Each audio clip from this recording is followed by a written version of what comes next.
Hi hello friends, welcome to my channel. అందరూ ఎలా ఉన్నారండి? బాగున్నారా? నేనైతే చాలా బాగున్నానండి. ఫ్రెండ్స్, ముందుగా అందరికీ నమస్కారం అండి.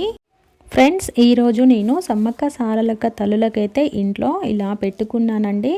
ఈ పూజ మాఘమాసంలో పౌర్ణమికి ముందు సమ్మక్క సారలక్క తల్లులకి ఇంట్లో ఇలా పూజ చేసుకుంటారు. నమ్మకంతో భక్తితో కొలిసిన వారి కొంగు బంగారం చేసే చల్లని తల్లులు శ్రీ సమ్మక్క సారలమ్మ తల్లులండి. ఇక తెలంగాణలో ములుగు డిస్టిక్ మేడారంలో ఈ చల్లని తల్లులు అక్కడైతే వెలిసారండి. ఈ జాతర వచ్చేసి 2 సంవత్సరాలకు ఒక్కసారి అమ్మవారి జాతర జరుగుతుందండి. చాలా పెద్ద ఎత్తున ఈ జాతర అనేది జరుగుతుందండి. ఫ్రెండ్స్, అందరూ బాగుండాలి, అందులో మనం ఉండాలని ఆ తల్లిని అయితే నేను వేడుకుంటున్నానండి. ఫ్రెండ్స్, నేనైతే ఈరోజు ఈ తల్లికైతే ఇలా అయితే చేసుకున్నానండి. చూడండి ఫ్రెండ్స్, అమ్మవారికి బంగారం అంటే ఎంతో ఇష్టం అండి. అందుకే నేను తల్లికి, సమ్మక్క తల్లికి, సారక్క తల్లికి బంగారం అనేది అయితే ఇలా సమర్పించానండి. బంగారం అంటే బెల్లం అండి. ఫ్రెండ్స్, సమ్మక్క తల్లికి అయితే నేను ఈరోజు కోడిని అయితే కోస్తున్నానండి. అలాగే సారక్క తల్లికి ఇక్కడ ఎగ్ కనపడుతుంది కదండి, ఎగ్ అయితే ఇలా పెట్టాలండి. మా పెద్దవాళ్ళు ఇలానే చేస్తారు ఫ్రెండ్స్, అందుకే నేను కూడా ఇలానే చేశానండి.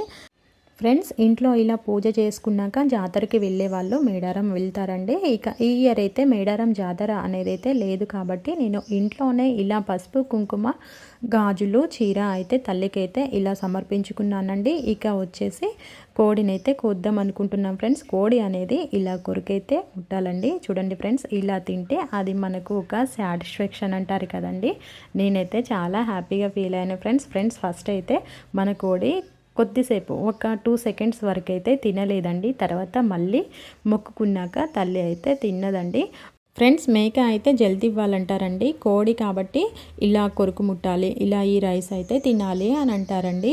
మేమైతే అమ్మవారికి సమర్పించిన పసుపు కుంకుమ ఉంది కదండి, అదైతే కొంచెం తీసుకొని ఈ కోడికి కాళ్ళు ముఖం అనేది అయితే కడిగి ఇలా అయితే బొట్టు అనేది అయితే పెట్టుకుంటామండి. అది నమ్మకం అని అంటారండి. ఫ్రెండ్స్, నా పూజ అయితే కంప్లీట్ అయిపోయిందండి.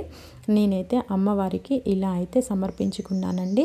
ఫ్రెండ్స్, మీకు ఈ వీడియో నచ్చితే ప్లీజ్ లైక్ చేయండి. కొత్త వాళ్ళు కనుక ఎవరైనా చూస్తున్నట్లయితే నా ఛానల్ని సబ్స్క్రైబ్ చేసుకోండి. ప్లీజ్ సపోర్ట్ చేయండి. ఇప్పటి వరకు నాకు సపోర్ట్ చేసిన ప్రతి ఒక్కరికి థ్యాంక్ యూ సో మచ్ అండి.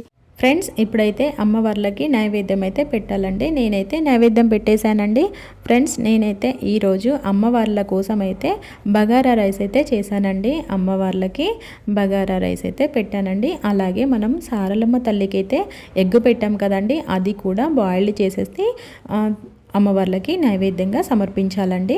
టోటల్గా నా పూజ అయితే ఇలా కంప్లీట్ అయిపోయిందండి. ఫ్రెండ్స్, ఇక ఈ వీడియో మీకు నచ్చితే ప్లీజ్ లైక్ చేయడం మాత్రం మర్చిపోకండి ఫ్రెండ్స్.